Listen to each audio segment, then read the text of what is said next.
There's plenty of advice from well meaning mum friends and parenting textbooks, but what's it really like when you've just had a baby? The first thing that I wish I'd known is that having a new baby and becoming a new mum is basically like having a new job. But there's no job description, there are no performance reviews, you haven't got any colleagues or a manager, so you're basically winging it. You don't really know what you're supposed to do every day, you've just kind of make it up as you go along. The best you can do really is just copy other people, follow your instincts, because there's no one telling you what to do every day. You've just got to kind of muddle along by yourself. In some ways, you've got to find your other colleagues so you can copy what they do, which is basically like finding other mums like you and sharing ideas of how to get through this new job. It's a bit like all those rom-coms that you watch on Netflix or Sky or whatever. There's lots about how to get a boyfriend and like the first few dates, but not much about how to actually have a relationship. And it's a bit like that when you have a baby. There's lots about how to sort of get pregnant and give birth, but none about how to actually parent this child. How on earth are you supposed to know what you're supposed to do? The second thing I wish I'd known before I had a baby is the baby will do whatever the baby wants to do when the baby wants to do it. It'll come out when it wants. It'll poo when it wants. It'll sleep when it wants, eat, learn to walk, everything. There's really very little that you can do about it. So you have to kind of drop the reins and go with what your baby's instincts are as well. Now, this isn't advice per se, but I do remember a clever mum friend of mine saying to me when I was pregnant with my first baby, don't bother with a birth plan. And I thought she was mad because everything I'd read had said, yeah, you need to be really precise about what's in your birth plan, exactly what you want. So I had this beautiful document that I presented proudly to my midwife, and she graciously looked at it and made the right noises. But of course, it really doesn't go to plan all the time. I'm next. It's my turn. It's only fair. And if you bring in one more woman and she has her baby before me, I'm going to sue you. And I think I managed to tick 3 things off the list after I've had my baby. So really the lesson is, yeah, great. Of course, you want to have an idea. I mean, that's what we spend 9 months thinking about.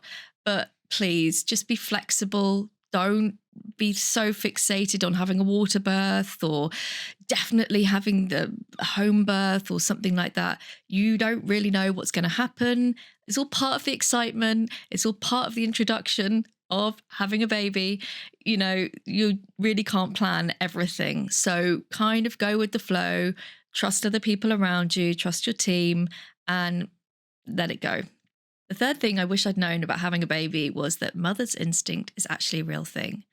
I mean, parenting is basically trying to work out what the problem is, certainly in those first few years. And like I say, there's no manual. You don't know. I've taken courses and learned CPR, and I've got excellent marks and certificates I can produce on demand. You've just got to learn some cues from your baby and your baby's individual personality, and then just kind of tick things off the list by the process of elimination. I was a paramedic for a number of years, well over a decade. I used to get sent in the ambulance to loads of kids, and sometimes after a full assessment, I couldn't really find much wrong with them. But I always asked Mum, do you think there's something not right here? And if Mum said to me, yeah, I think there's something not right, that was kind of all I needed to hear. Off we went to the hospital. There was something that I couldn't possibly have picked up on pre-hospital, but through extensive testing, I found that there was something that needed treatment for that child. We've all heard these terms, fussy mum, neurotic, but actually these are mums that are following their mother's instincts, which is incredibly powerful. And I actually think it's quite damaging just to dismiss the feelings of new mothers because we think they might be overreacting. They're not overreacting. They're following a deep maternal drive, and actually they should be taken seriously. I don't mean like validate every tiny concern. What I mean is don't dismiss people just because you think they're being a bit dramatic. Please don't be put off if people say that you're being neurotic or a fussy mum. What you're actually doing is following your mother's instincts.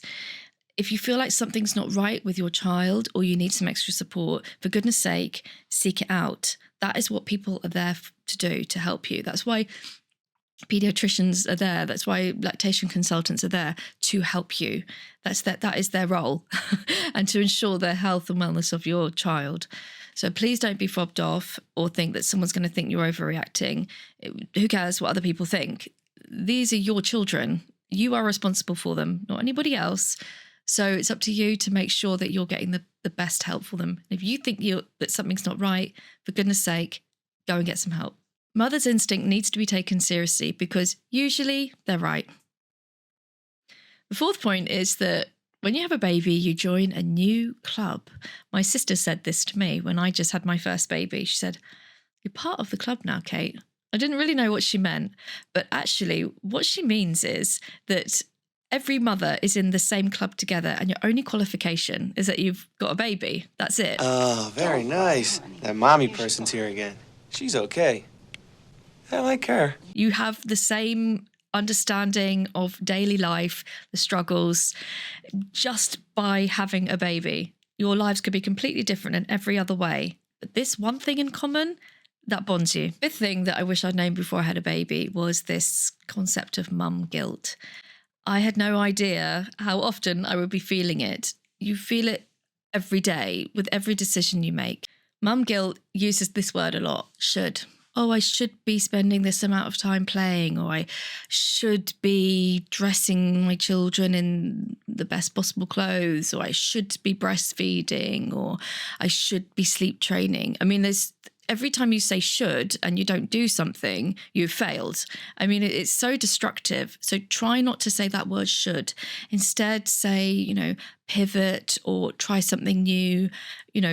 These kinds of phrases are just designed to bring us down in our own heads, and we do it to ourselves. I remember when my firstborn was only about 4 months old and I hadn't left the house all day. I was too exhausted. She was going through sleep regression, feeding, the works.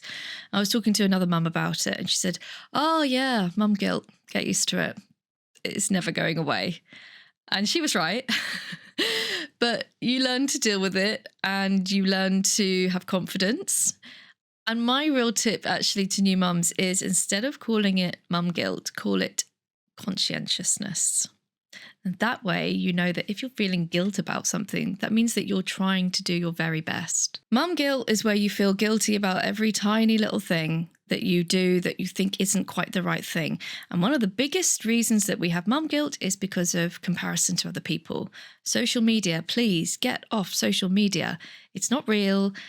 For every perfect family photo, there are 50 that came beforehand. So please, don't look at social media, Facebook, Instagram, whatever, and compare yourself. It's just not reality at all. I think the sixth thing that I would say that I wish I'd known before I had a baby is this concept of body shaming. All women do it. We all have something we don't like or something that we wish was better.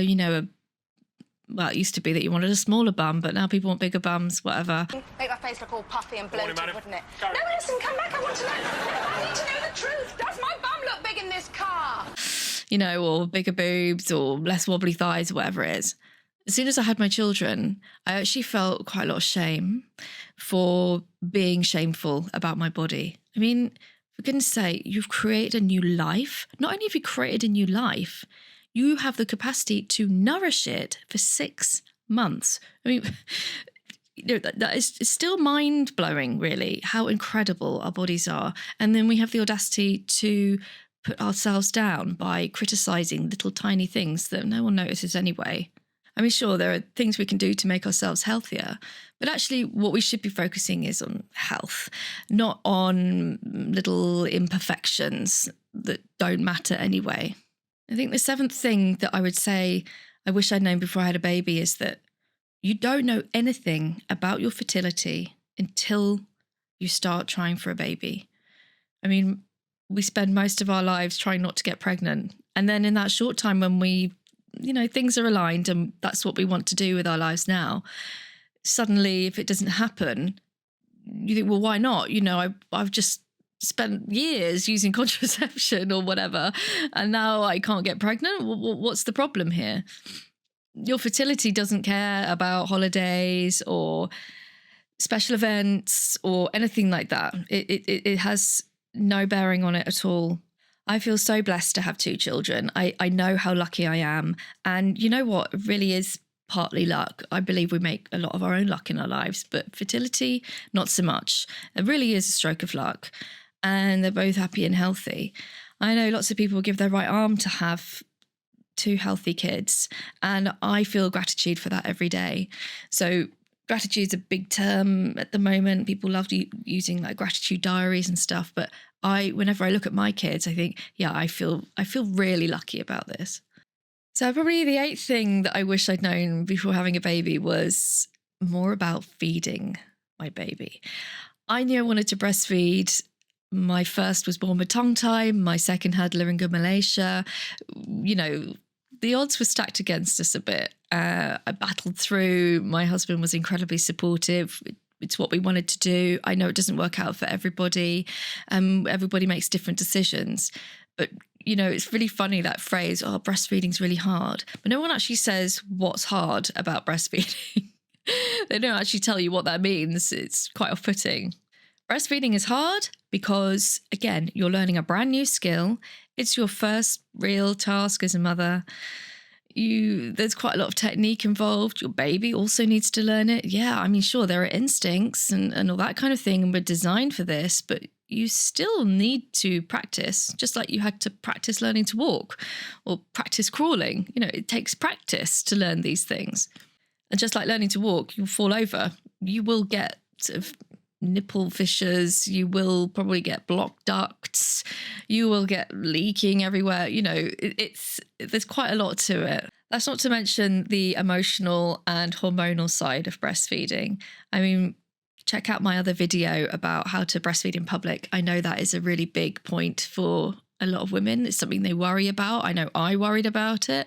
So I think that video covers quite a lot of getting your confidence in this new kind of area of breastfeeding. Another point about feeding, you spend a lot of time learning how to breastfeed, or if you're bottle feeding or combination feeding or pumping or whatever for your baby. And then you're told that around 6 months, you need to start weaning onto solid food. And the advice stops. It's just not there. I mean, there are books, I guess, but it's just not the sort of thing that's supported as much. Especially, I mean, I was in the UK. We had breastfeeding groups that we could go to. But as soon as it got round to weaning, I said, right, where's the weaning group? No, you're on your own. So once again, you're learning a new skill in a new job, and there's no manual. You've got to make it up as you go along and just do what you can feel is right. The 9th thing that I wish I'd known before I had a baby was that relationships will change. Your relationship with your partner will change. I mean, throw a new baby into the mix. That's a nice test. You thought the test was learning to move in together? No, it's having a new baby. Now you really will find out everything you need to know about your partner, and they'll find everything they need to know about you. Relationships with your friends will change as well. You know, when you first got married or had a long-term partner, and maybe some of your friends were single, your lives moved slightly apart. It's kind of inevitable. You're not doing single life stuff anymore. I mean, I've got plenty of friends who are single and we're close, but some really have slipped away. Your lives just move in slightly different directions. Add a child to, if people don't have children, they just don't get the lifestyle. And how could you? I know I didn't have a clue. Add a child to the mix, and any of your friends who don't have children, you just can't possibly understand what it's like. Your life revolves around the children. And before you have kids, you sort of think, oh, you know, my life won't revolve around my children. It will, because it has to. Because who pays the price if the baby isn't napping well or sleeping well at night? It's you, mummy. So you'll end up making sure that the baby is happy and fed and sleeping well at night, because otherwise you won't be sleeping well at night. You've got to about the age of 10. And then they're not really that influenced by their parents as much. It's more into their peers or, you know, wider society.